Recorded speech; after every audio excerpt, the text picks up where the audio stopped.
Yes, challenge premiere day. I know a lot of y'all are Big Brother fans. I love the challenge. Y'all know I love the challenge. Favorite competition show of all time.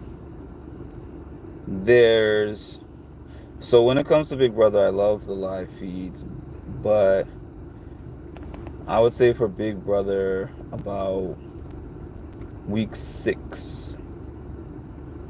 What is that? 7, 6, 40.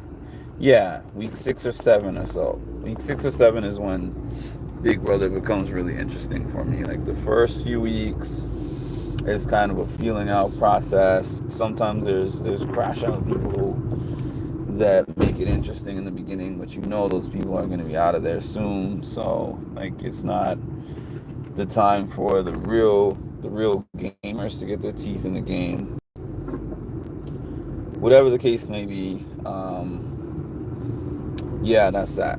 This is not a post about. This is not a video about Big Brother because I haven't watched the feeds in 2 days. I think I have seen a few snippets here and there, but I'm just sitting here like all I want to see. I feel like for me the blockbuster thing and the three choices and everything like that has taken away some of the weekly intrigue for me because there's so many discussions. Who are we gonna put up? What are we gonna do with this? What? So many what if scenarios that it has added because it's like, okay, what if this person wins the power of veto? Then what if this person has an extra superpower to do something else? And then what if this person takes themselves off for the blockbuster? Da da da da da. So I'm like, at this point, I'm probably not going to be deeply invested until we get much closer to jury. I'm so where I'm at with it right now, not where I'm at with it, with it, because I like on here, I I made the title "A Hard Truth Beats a Comfortable Lie." So I'm in a spot right now that I have been in before. I feel like I'm much older than I am, honestly, because Bana, because I feel like I lived 10 different lives in one at this point. Because I remember a time in my life where I loved living in comfortable scenarios. I'll call them. Like, have you ever been in a scenario where you know what's true, but the thing that is true is going to hurt your feelings, upset you, make you feel away, and the thing that's not true is not going to be. You can go without acknowledging that thing. I don't know if that's making any sense, but you could go without acknowledging the truth, even though you know what the hard truth is. But you could go without acknowledging that, and because you're not thinking about it, you don't have to deal with the pain. It's not the example on the forefront of my mind. It's an example of one. And I remember 2019, I believe, when my dad had one of his first mini strokes, and then the doctor gave us a prognosis of his condition and said, the average person with this kind of condition, they have a lifespan of 3 to 5 years to live. And I remember, like, my dad didn't believe that. I actually remember my dad had me taking him to this chiropractor. So there was this guy who claimed that he was some miracle worker as a chiropractor, and he does some adjustments on your C3 and your C4, and it opens up the blood flow, and it helps with these it helps with all these different things, cancer and strokes and this and that. He said he saved his dad that had terminal stage 4 cancer by doing an adjustment while he was on his deathbed, and that his dad is still alive today because he did that chiropractic adjustment on him. And I'm like, this is tomfoolery. This is wild. And then it's like you're kind of preying on people who are really desperate for their lives. Like you're talking to people with terminal conditions and telling them that this chiropractic adjustment is the way how they can cure all these different things. But so the hard truth for him was that he had a prognosis. It was a hard truth for all of us. None of us wanted to believe that. Hi, James Heath and whoever else has joined. None of us wanted to believe that, but it didn't make it any less true. And in 4 years, he was gone. So, another hard truth that I can give you guys. When I was in college, there was somebody that I was seeing when I was in college, and it's a long story. But just for the purposes of this, to make this long story short, I was very into that person, and she was not. She viewed me basically as a friend. She viewed me as a close friend, and I think a part of me knew that, but it was a part of me that I did not want to acknowledge, because I wanted to keep it going in my head that eventually, things can change, people can develop chemistry, etc. And so I kept along. I spent all this time with her, and we used to hang out all the time, yada yada. And then one day, way down the line, I decided to tell her, I have feelings for you, and I think that you have feelings for me too, blah blah blah, that type of thing, right? And she's like, no, I don't. And she said, I'm so surprised that you even feel that way about me, because I thought that we were like brother and sister. And that cut me. If you've ever been told by somebody that you are into that they view you like a brother or a sister, that's one of the most I don't even know what the word, humiliating, I don't know what word I'm thinking of, but it's extremely disheartening. It's one of the worst things to hear.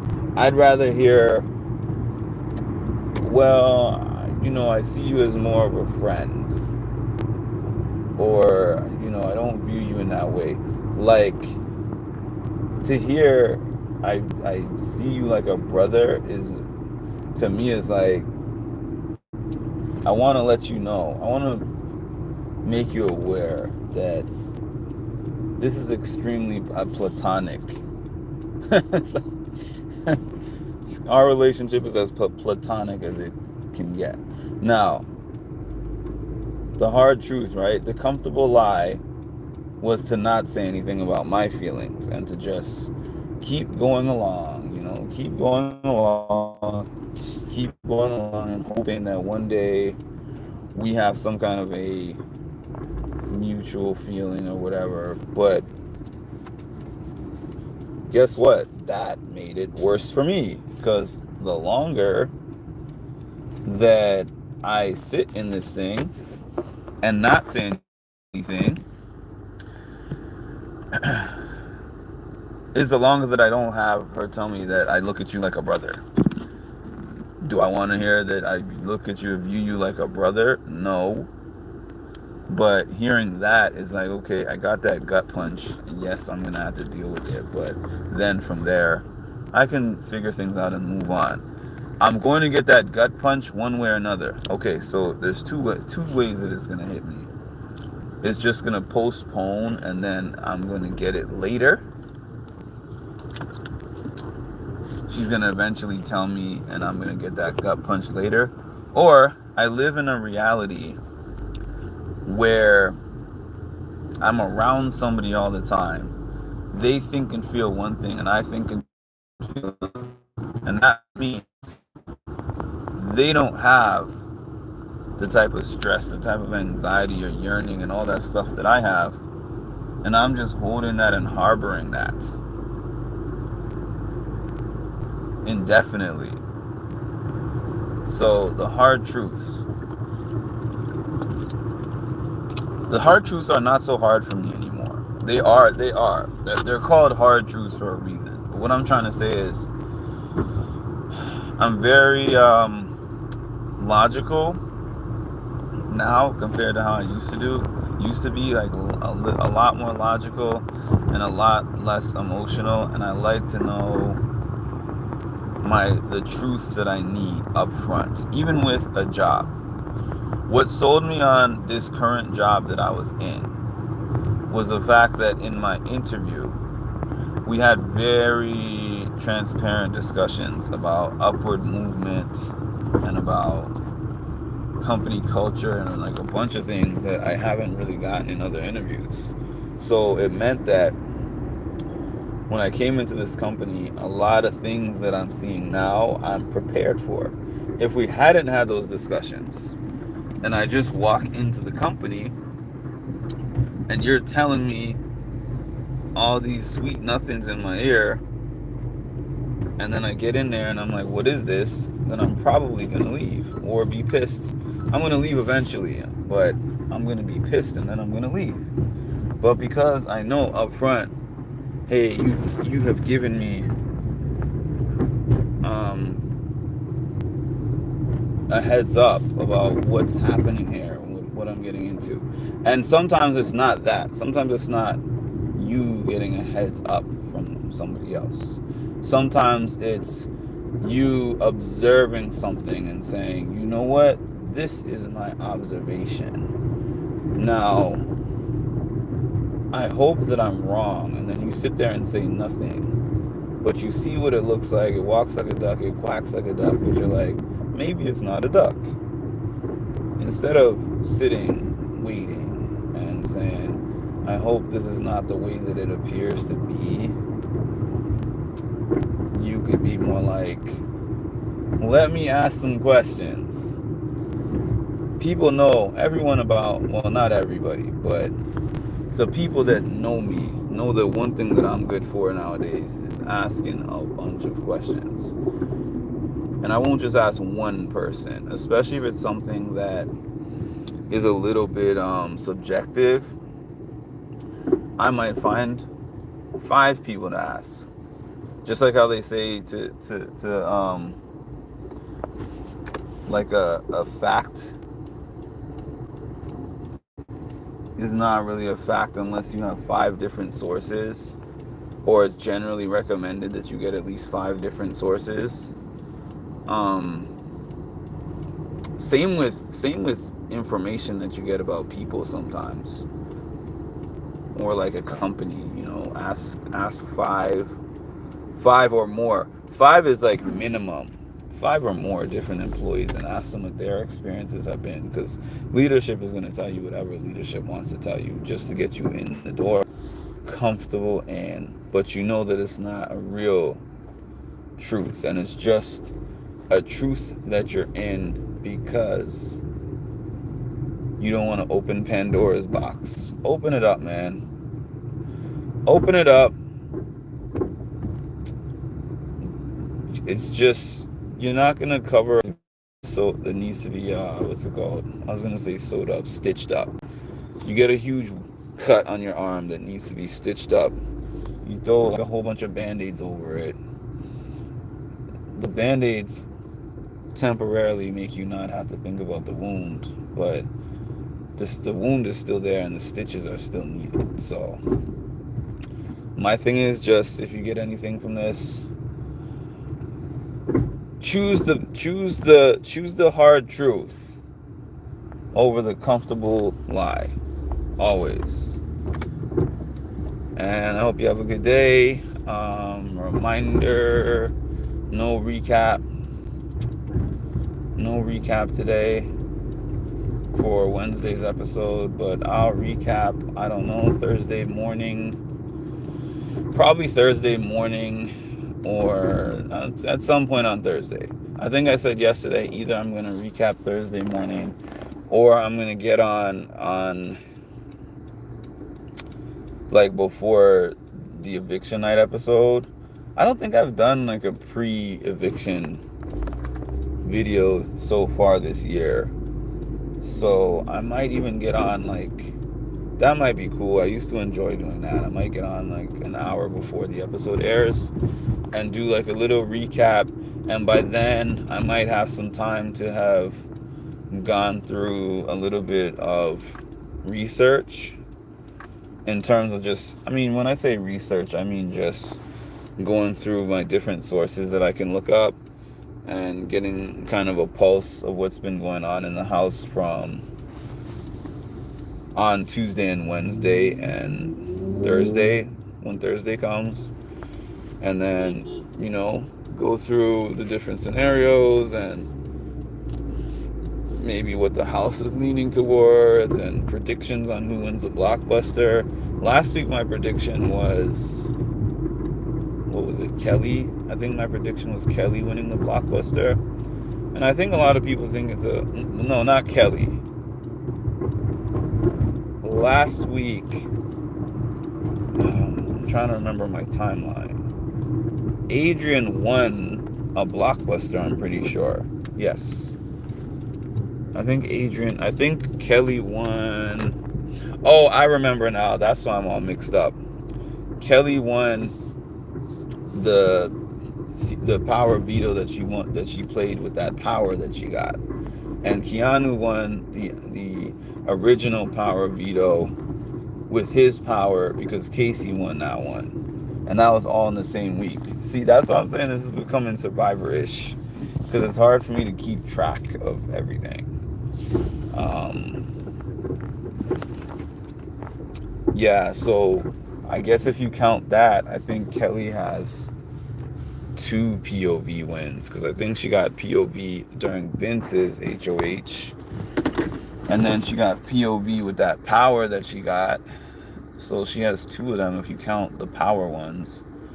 And then, okay, so, and then Keanu got himself off the block this week.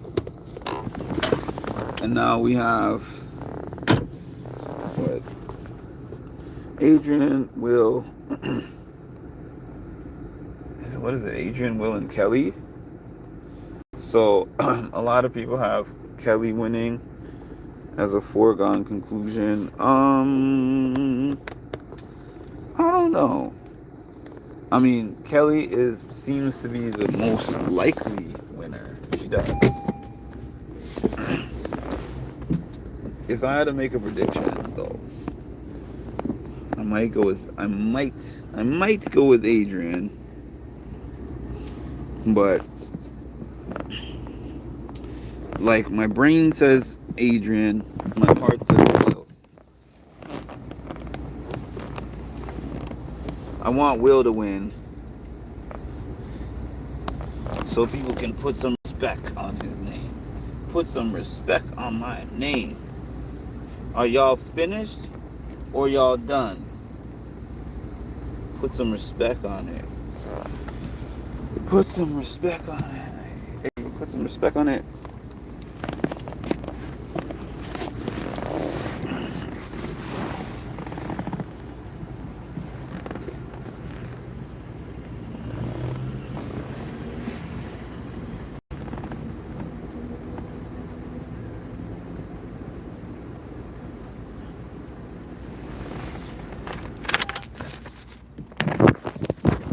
Okay, that's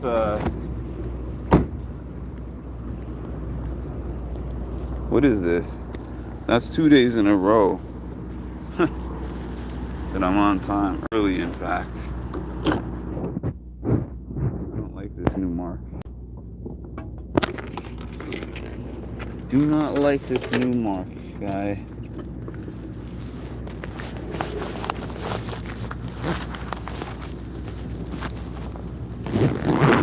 Not an on-time type of man.